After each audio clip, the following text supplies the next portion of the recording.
तर फडणवीस मंत्रिमंडळाचे खातेवाटप पार पडलं, मात्र आता महायुतीसाठी डोकेदुखी ठरते तो पालकमंत्री पदाचे वाटप। रायगड जिल्ह्याच्या पालकमंत्री पदावर राष्ट्रवादीचा डोळा आहे, तर शिवसेनेनं ठामपणानं दावा केल्यानं हा मुद्दा महायुतीसाठी कळीचा ठरू शकतो। पाहूया।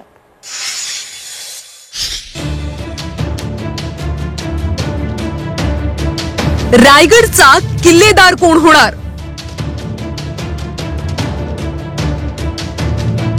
पालकमंत्री पदासाठी शिवसेना राष्ट्रवादीत रस्सीखेच।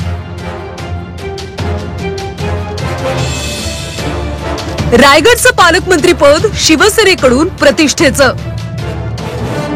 रायगडच्या पालकमंत्री पदावरून महायुतीत रणसंग्राम सुरू झालाय। रायगड जिल्ह्यातल्या रोहा आणि महाडमध्ये पालकमंत्री पदावरून बॅनर वॉर सुरू झालंय।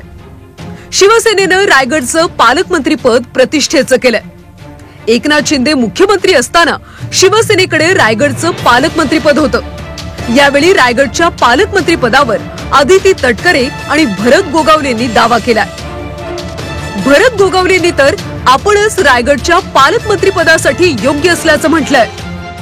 मला वाटत नाही रस्सीखेच असू शकते, कारण जे आमच्या नेते मंडळीवरती ठरवतील ते निश्चितच योग्य असं ठरवतील आणि आमचे 3 आमदार आहेत, त्याच्यामुळे आम्ही ती मागणी केलेली आहे। आणि मागच्या वेळेला पण शिवसेनेला ते पालकमंत्रीपद मिळालं होतं, यावेळेला तर मी स्वतः आहे, त्यामुळे ते मिळणं क्रमप्राप्त वाटतंय। आणि एकनाथ शिंदे साहेब मुख्यमंत्री, दोन्ही उपमुख्यमंत्री, मुख्यमंत्री दोन्ही उपमुख्यमंत्री हे निश्चितच या जिल्ह्याला माझ्या रूपाने न्याय देतील।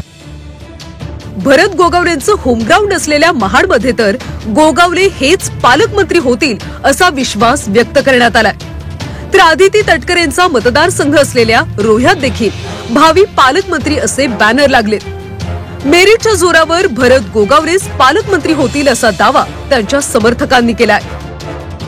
आदिती तटकरेला आमचा विरोध नाही, हा तत्वाचा विरोध आहे। भरत गोगावले का नको? भरत गोगावलेंची इच्छा पूर्ण झालेली आहे, आमची शिवसेना इच्छा पूर्ण झालेली आहे आणि म्हणूनच रायगड मधला हा ढाण्या वाघ आहे, एक चांगल्या प्रकारचं काम करू शकतो, सर्व पक्षाच्या लोकांना सोबत घेऊ शकतो आणि म्हणूनच भरत गोगावलेंना पालकमंत्री अशी आमची प्रामाणिक इच्छा आहे।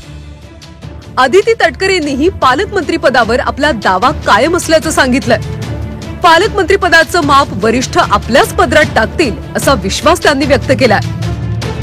प्रत्येकाला वाटत असतं की आपल्या जिल्ह्यामध्ये जिथून आपण मंत्री झालेलो आहोत किंवा जिथून आपण निवडून आलेलो आहोत तिथलं प्रतिनिधित्व पालकमंत्री म्हणून करण्याची संधी मिळावी। मला वाटते आमचे राज्याचे मुख्यमंत्री आपले फडणवीस साहेब असतील आणि एकनाथजी शिंदे साहेब आणि अजितदादा हे या संदर्भातला योग्य तो निर्णय जो आहे तो निश्चितपणाने घेतील।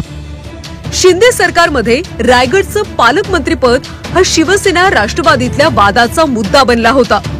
आता फडणवीस सरकारमध्येही रायगडवरून वाद निर्माण झालाय। रायगडच्या पालकमंत्री पदाचा मुकुट कुणाच्या डोक्यावर घातला जाणार याची उत्सुकता आता निर्माण झालीय। प्रफुल्ल पवार, झी 24 तास, रायगड।